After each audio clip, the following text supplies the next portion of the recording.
ನಮಸ್ಕಾರ ಟೀಚರ್ಸ್ ಇವತ್ತು ನಾನು ನಿಮ್ಮ ಮುಂದೆ ಬಂದಿರೋದು PMMVY ಅಲ್ಲಿ ನಾವು PMMVY ಬಗ್ಗೆ ಒಂದು ಎರಡು ಇನ್ಫಾರ್ಮೇಷನ್ ನಾನು ನಿಮಗೆ ತಿಳಿಸೋಣ ಅಂತ. ಯಾಕೆ ಗೊತ್ತಾ ಟೀಚರ್ಸ್, ನಾವು PMMVY ಅಲ್ಲಿ ಮೊದಲೇ ಗರ್ಭಿಣಿ, ಎರಡನೇ ಹೆಣ್ಣು ಮಗು ಇರೋದನ್ನ ನಾವು ಹೆಣ್ಣು ಮಗು ಆಗಿರೋ ಫಲಾನುಭವಿಗಳನ್ನ ನಾವು PMMVY ಅಲ್ಲಿ ಎಂಟ್ರಿ ಮಾಡ್ತೀವಿ. ಸೊ ನಾವು ಎಂಟ್ರಿ ಮಾಡಿದ ತಕ್ಷಣ ಅರ್ಜಿ ಸಕ್ಸಸ್ಫುಲ್ ಅಂತ ಬರುತ್ತೆ. ಆಯಿತು, ಅರ್ಜಿ ಸಕ್ಸಸ್ಫುಲ್ ಆಯಿತು ಅಂತ ಬಿಡ್ತೀವಿ.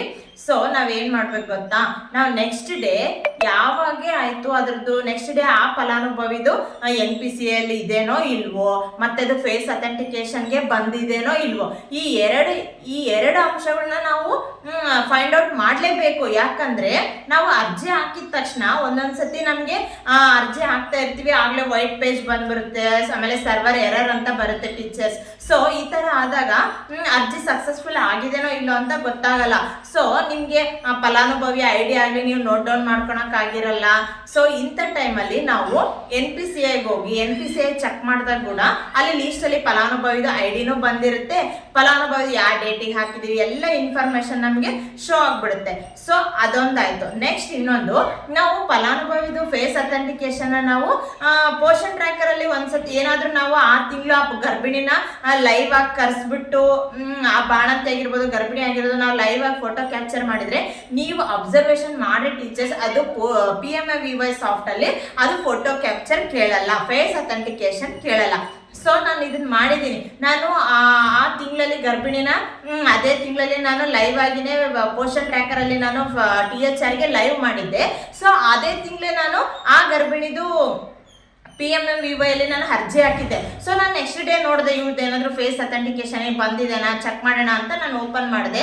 ಸೊ ಆ ಫಲಾನುಭವಿದು ಫೇಸ್ ಅಥೆಂಟಿಕೇಶನ್ಗೆ ಬಂದಿದ್ದಿಲ್ಲ, ಸೀದಾ ಸೂಪರ್ವೈಸರ್ ಲಾಗಿನ್ಗೆ ಅದು ಹೋಗಿತ್ತು. ಸೊ ಹಿಂಗಾಗಿ ನಮಗೆ ಪೋಷನ್ ಟ್ರ್ಯಾಕರ್ ಅಲ್ಲಿ ಮಿಸ್ ಮ್ಯಾಚ್ ಅಂತ ಬಂದಾಗ ಮಾತ್ರ, ಅಥವಾ ಬೇರೆ ಸ್ಟೇಟ್ ಅನದರ್ ಸ್ಟೇಟ್ ಅಂತ ಇದಾದಾಗ ಮಾತ್ರ ಅದು ನಮಗೆ ಪೋಷನ್ ಟ್ರ್ಯಾಕರ್ ಅಲ್ಲಿ ಫೇಸ್ ಅಥೆಂಟಿಕೇಶನ್ ಕೇಳೋದು.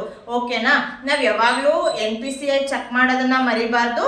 ಪೋಷನ್ ಟ್ರ್ಯಾಕರ್ ಇದು PMMVY ಸಾಫ್ಟ್ ಅಲ್ಲಿ ಫೇಸ್ ಅಥೆಂಟಿಕೇಶನ್ ಚೆಕ್ ಮಾಡೋದನ್ನ ಮರಿಬಾರ್ದು ಟೀಚರ್ಸ್.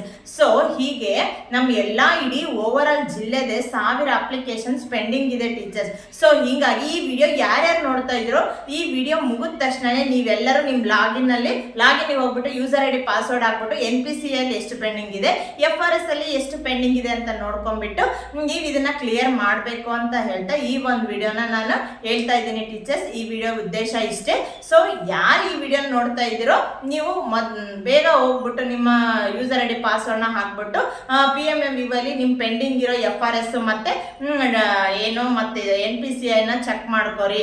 ಅದೇನಾರು ಇನ್ನೂ ರೆಡ್ ಇನ್ನೂ ಮ್ಯಾಪಿಂಗ್ ಆಗಿಲ್ಲ ಅಂದ್ರೆ ನೀವು ಫಲಾನುಭವಿಗೆ ಹೇಳ್ಬಿಟ್ಟು ಅದನ್ನ ಆಧಾರ್ ಕಾರ್ಡ್ ಲಿಂಕ್ ಬ್ಯಾಂಕಿಗೆ ಲಿಂಕ್ ಮಾಡಿಸ್ಬಿಟ್ಟು ಅದನ್ನ ಸಕ್ಸಸ್ಫುಲ್ ಮಾಡ್ಕೊಂಡು ನಿಮ್ಮ ಒಂದು ಐಡಿಯಲ್ಲಿ ಯಾವುದೇ ಪೆಂಡಿಂಗ್ ಲಿಸ್ಟ್ ಇರದೇ ಇರೋ ತರ ನೀವು ನೋಡ್ಕೋರಿ ಅಂತ ಹೇಳ್ತಾ ಈ ಒಂದು ಸ್ಮಾಲ್ ವಿಡಿಯೋನ ಮುಗಿಸ್ತಾ ಇದ್ದೀನಿ.